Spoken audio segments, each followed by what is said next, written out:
Greetings and salutations, loyal viewers of this channel. My name is Sean, and today we got to talk about this absolute absurdity, it being 2024, 4 years removed from the Kyle Rittenhouse shooting, which within 15 minutes, all of the videos were out there in the public, so anyone and everyone could know exactly what went down, that this is the most obvious case of self-defense in the history of ever, because again, we have the video of it, but yet those folks over at TYT, specifically John Iadarola and Francesca Fiorentini, have decided that no, actually, Kyle Rittenhouse is still guilty, because we have this so-called new evidence that proves that Kyle Rittenhouse used his Jedi mind tricks in order to convince people to attack him on video, reach for his gun, and thus creating a situation where he could sinisterly murder them. And we're gonna get into this, but before we do, I want to thank everybody who supports this channel via actualjusticewarrior.com/join. Give me the money.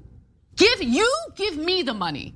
Okay. Now, to be clear, right off the bat, we are talking about the damage report, which is in the TYT network. It is hosted by John Iadarola, but it is not the TYT main show, the TYT proper show, where Anna Kasparian has since her many a times referencing the crossing of state lines. Wouldn't go out of his way to go to a protest who crossed state lines. He drove from Illinois to Kenosha, Wisconsin. Now, again, he drove from Illinois to Wisconsin. It's not like he was in his front yard and he was approached by a group of individuals who posed an imminent threat to his life. He drove across state lines in a state that he doesn't even live in, because obviously we're dealing with a 17-year-old from out of state, and then he crossed state lines with it. He crossed state lines, meaning he traveled across state lines. He traveled there from out of state, who again, traveled across state lines. So he did not cross state lines with an illegal gun. Come out and say that she has seen the information that was previously obscured from her by the left-wing media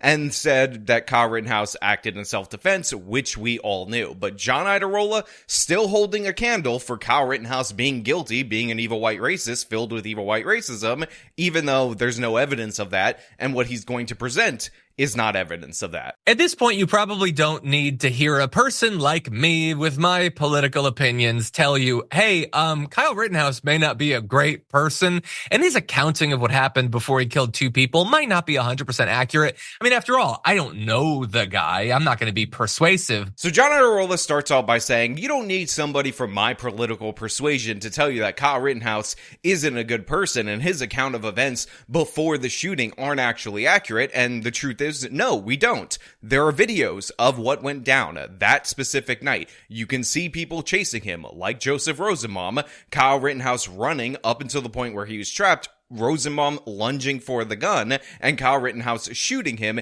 in that scenario. And by the way, the reason why this is such an unambiguous self-defense case is because if a crazy person chases you, and the most obvious thing about you is a giant rifle that you're carrying, you have an obligation not to let said crazy person grab that rifle from you, especially if he's threatened to kill people earlier that day, like Joseph Rosenbaum did. Now, it also turns out that Rosenbaum is a convicted pedophile, raping 5 boys between the ages of 9 and 12 years old. He was out of prison. He recently committed a domestic assault in which he was told that he could no longer live where he was living. So he wandered to the protest, ended up there, was looking for a confrontation, and all of that is backed up by video evidence as well. But John Iadarola says somebody on the inside is going to tell us different, and they're going to reference something that, by the way, in no way, shape, or form does anything to nerf the self-defense claim of Kyle Rittenhouse. What if there was someone who did know him and is now spilling the beans? Well, we actually have that. It's his former spokesperson who has apparently had enough of Kyle Rittenhouse's lies about what he believes and what he intended to do and all that stuff. And so now he's revealing it. So here you have this former spokesperson saying, oh, I knew all this stuff about Kyle Rittenhouse going in, and yet I still decided to work for him as a spokesman because I believed in the self-defense case and all that. Also paid no attention to the fact that I was just recently fired, but he says he has the goods on Kyle. He says he has the evidence, and you could just see John Iadarola frothing at the mouth in order to condemn this kid as a guilty person. And so he's his former spokesperson, and he said, my first impression was a scared kid, arrogant, oblivious to the world around him. When he was telling me about the story, I believed he was being sincere. I believe things he told me that I now understand to be one of his many lies, and that hurts.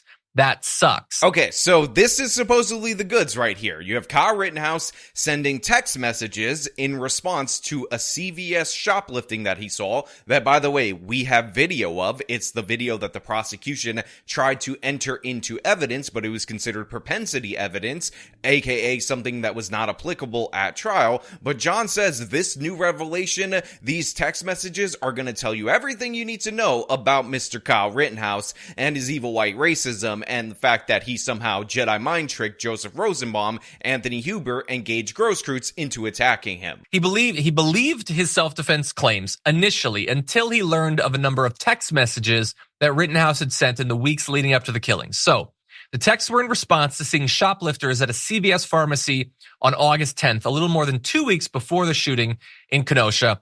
Here is some of what Rittenhouse said. "The world is disgusting. I wish they would come into my house. I will effing murder them." So many of you out there in the audience are thinking to yourself right now in this moment, okay, those are the text messages about the CVS shoplifters. When is John going to get to his point? When is he going to present the evidence, present the proof that Kyle Rittenhouse did not act in self-defense, that the videos of him acting in self-defense don't actually exist anymore based on these text messages, because he didn't present anything there that contradicts the evidence that we've seen related to this specific incident. In fact, John seems to be just making stuff up based on his limited showing of these text messages, even though this is not proof positive of anything that he's claiming. "The world is disgusting. I wish they would come into my house. I will effing murder them." So he said, I want an interaction with these protesters. I will kill protesters. And then 2 weeks later, he once again put himself into a situation where he could plausibly claim self-defense. And what do you know? Some people were murdered. So just really quickly, I want you guys to understand the weaselly tactic that John just used right there, where he said that Kyle Rittenhouse is talking about protesters. Now, of course, people on the left conflated rioters with protesters, justified the rioting specifically and the violence, and John Iadarola is among those people. But to be clear, the video that we're talking about of the CVS doesn't have any protesters near it at all. It's just people looting a CVS. Again, we have video of the instance that this is referring to, and Kyle texting that he's disgusted with that, which it's disgusting behavior, so that makes perfect sense, and that if those people broke into his house, he would effing murder them, is not the same thing as I'm gonna go out and Jedi mind trick people into attacking me on video, making the most obvious self-defense case of all time.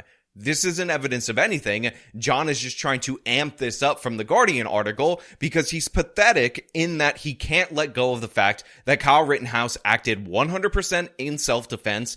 It is obvious, it is caught on video, and anybody who is telling you to the contrary cannot think for themselves, has ignored the overwhelming majority of the evidence. And John has decided, right-wing bad, this guy ended up being attacked by left-wing supporters of Black Lives Matter, and by the way, some crazy pedophile that had nothing to do with the protests really, other than the fact that he showed up and he was accepted into the protest.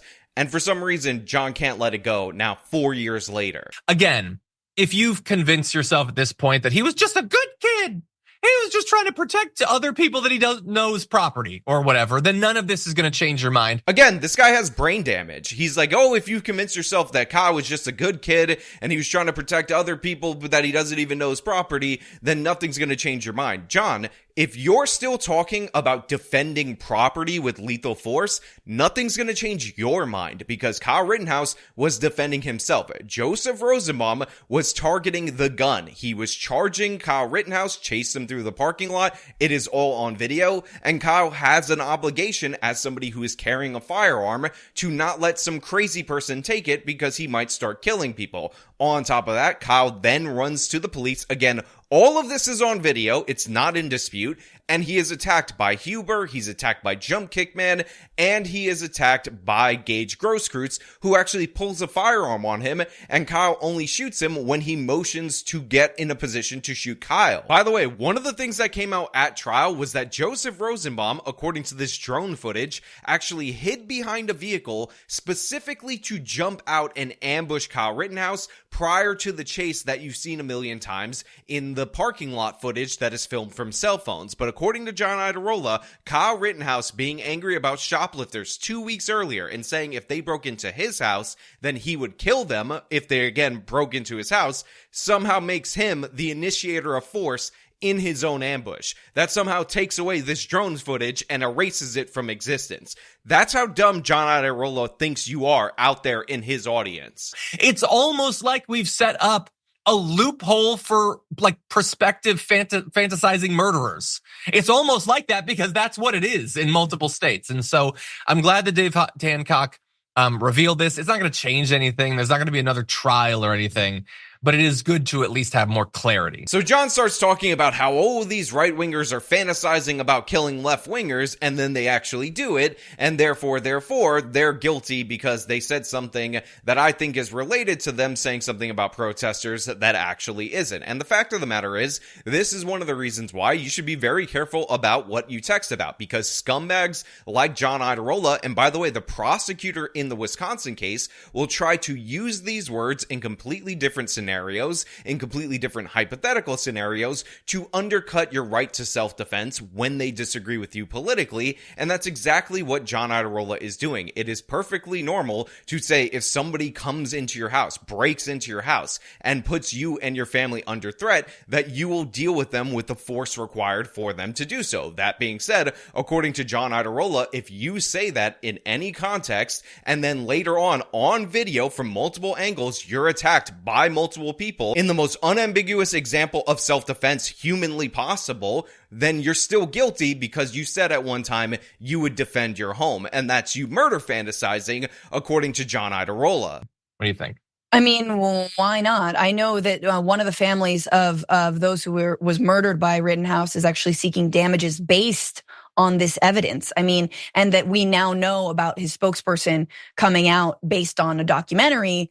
Look, we are in a true crime time, and they have, in fact, reopened cases. So at this point in time, I feel it is necessary for me to remind you guys out there in the audience that A, Francesca Fiorentini still exists. She's actually still making content. And B, she is just as uninformed, if not more uninformed, than you remember her. Because John made the point at the end of his little stupid rant that there's not going to be a second trial for Kyle Rittenhouse. And Francesca Fiorentini, who's somebody supposedly qualified to comment on situations like this, says, why not? We have a civil suit, and we live in the true crime era where they open up cases all the time. So why can't they just reopen this case and try him again? And I would answer that question to Francesca Fiorentini, somebody who, again, works for a media company, presumes some kind of knowledge related to the topics that she talks about with double jeopardy, which you should look up on your own, which clearly states that it is unconstitutional to try somebody for the same crime twice when they're found not guilty.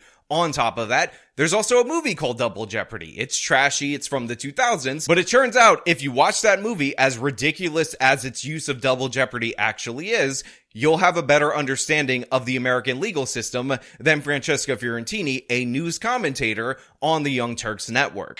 Look, Kyle Rittenhouse was so clearly gunning to kill people. He wanted to do that. That was his intention. Again, the question that Francesca Fiorentini needs to ask herself, and all these lefties who hold this view that Kyle Rittenhouse went out there to kill people that night, is why did Kyle bother waiting for somebody to unprovoked attack him and chase him into a parking lot, which Kyle, by the way, fled until he got stuck and could no longer flee, for him to execute his plan to kill people? Did he mind control Joseph Rosenbaum in order to give him the absolute top tier self-defense case that was caught on video? On top of that, why did he only fire the necessary shots in order to nerf the threat that was Huber and Gage Grosskreutz? Again, if your allegation is that Kyle Rittenhouse planned on killing people, are you making the claim that he is a Lex Luthor level genius, or maybe even some guy with mind control powers who was able to conduct this operation so flawlessly that you have yet to produce a shred of evidence to support even a hint of your claim from that evening? And you just laid it out. He laid it out himself. Here's his former spokesperson, who honestly, I'm like, how the hell are you Kyle Rittenhouse's spokesperson? But of course, now they have a pang of conscience, and and they see some text messages and they're like, gee, maybe not. When it's all the coast is clear and it's safe and they've cashed their check and whatnot. So Francesca says, oh, then they see the text messages and then they know, and all of a sudden their conscience kicks in and they realize that they're representing a brutal murderer, when in reality, that's not what happened. The guy got fired, he got angry, he leaked these messages. I also want to point out that during the course of the investigation into Kyle Rittenhouse, the Wisconsin district attorney actually cloned his phone. So they had all of these messages at the prosecutor's office, and this was considered so irrelevant that they didn't even try to bring this into the trial phase of this particular case. Remember, they were trying to make the case that Kyle was a member of an extremist group or something like that. Narratives that, by the way, were pushed by the Young Turks. Narratives, by the way, that were pushed by the broader left-wing media, even though that was not true as well. So they could have brought this evidence forward. They could have submitted it at trial. It would have gotten knocked down as completely unrelated, which is why they didn't even bother to do it. We didn't even hear about this in the pre-trial phase. What we did hear about was the video of these CVS shoplifters, and that is also completely unrelated to the fact that he was attacked on video by each and every person that he was shot, and additional people where he missed the shots like Jump Kick Man, and nothing disputes that. You've brought up no counterpoint. But I know some people who don't like looking at our country through a lens of racial justice or injustice will bristle at what I'm about to say. But for people who cannot help but looking at this country through the lens of racial injustice because they themselves are a racial minority, they themselves have been targeted, they themselves have been historically enslaved, oppressed, trafficked, denied voting rights, and locked away for, far less crimes. For people who've been sentenced to death, even though they were innocent, all you got to do is close your eyes and imagine if Kyle Rittenhouse were black. That's it. Yeah. That's all you need to know about this case.